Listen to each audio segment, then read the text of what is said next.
Bismillahirrahmanirrahim. Assalamualaikum warahmatullahi wabarakatuh. Mengenai pembelajaran ataupun kita lanjutkan tentang menelusuri nilai-nilai dalam karya sastra. Di antaranya ada definisi, ciri-ciri dan jenis-jenis hikayat. Kemudian B, nilai-nilai dan isi yang terkandung dalam hikayat. C, mengungkapkan kembali isi hikayat. D, perbandingan nilai-nilai dan kebahasan hikayat dan cerpen. Kemudian E, penyusunan hikayat dalam bentuk cerpen. Lalu definisi, ciri-ciri, jenis hikayat, diantaranya ciri atau karakteristik hikayat, definisi hikayat, kemudian jenis-jenisnya ataupun jenis-jenis hikayat.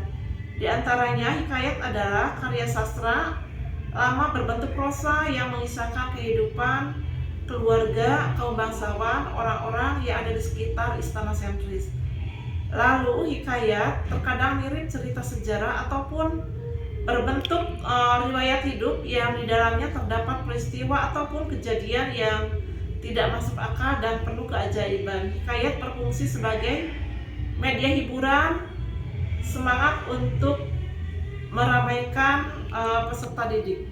Kemudian ada anonim, istana sentris, bersifat istana sentris, bersifat komunal, menggunakan bahasa klise, bersifat tradisional, bersifat didaktis, dan menceritakan kisah universal melalui universal manusia. Lalu terdapat kemustahilan di dalamnya ataupun dalam cerita hikayat, menceritakan kesaktian seorang tokoh. Lalu jenis hikayat berdasarkan fase atau historis sebagai berikut. Kemudian jenis hikayat berdasarkan isi sebagai berikut.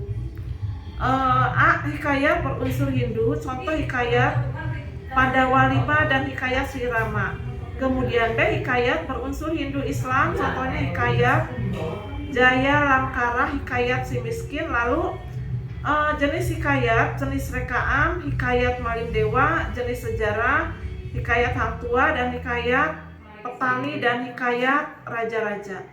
Lalu B, nilai dan isi yang terkandung dalam hikayat. Ada nilai yang terkandung dalam hikayat, kemudian isi yang terkandung dalam hikayat. Lalu ada religi, nilai budaya, kemudian nilai moral, nilai estetika, nilai sosial, dan nilai edukasi. Kemudian ada amanat, ada latar, ada setting, ada sudut pandang, kemudian ada alur, ada tokoh dan penokohan. Kemudian unsur intrinsiknya yaitu ada religi, tentang agama, adat istiadat, kemudian latar belakang sosial budaya, kemudian silsilah tentang ataupun garis keturunan. Kemudian C, mengungkapkan kembali isi hikayat. Ringkasan isi hikayat, penyampaian hikayat, kemudian ringkasan hikayat dapat disusun dengan menentukan unsur intrinsik dan ekstrinsik untuk menentukan pokok-pokok isi hikayat. Lalu ke sinopsis. Ringkasan hikayat dapat disusun dengan langkah-langkah berikut, diantaranya membaca keseluruhan hikayat dengan seksama, kemudian mencatat gagasan utama dengan menggarisbawahi adanya gagasan hal-hal yang penting, kemudian C, menulis ringkasan berdasarkan gagasan. Kemudian langkah kedua, gunakan kalimat padat, efektif, dan menarik untuk merangkai jalan cerita menjadi sebuah karangan singkat yang menggambarkan karangan asli. Lalu dialog dan monolog cukup ditulis isi ataupun garis besar sinopsis, yaitu hikayat yang boleh menyimpang dari jalan cerita dan isi keseluruhan hikayat. Lalu mengembangkan urutan peristiwa dengan bahasa sendiri lebih sederhana. Mencatat peristiwa-peristiwa yang terjadi sesuai dengan urutan waktu, kemudian langkah menyampaikan isi hikayat, lalu membaca hikayat dengan seksama, memahami unsur intrinsik dan unsur ekstrinsik.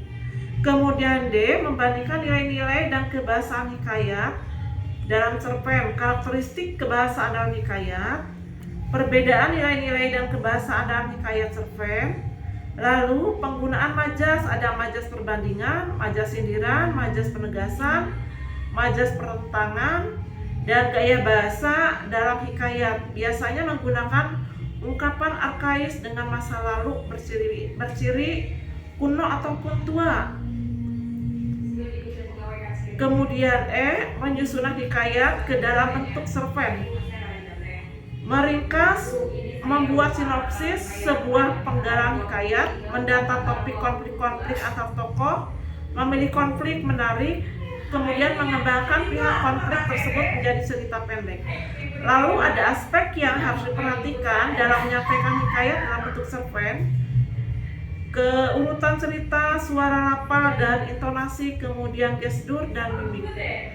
Itu yang dapat saya sampaikan. Wassalamualaikum warahmatullahi wabarakatuh.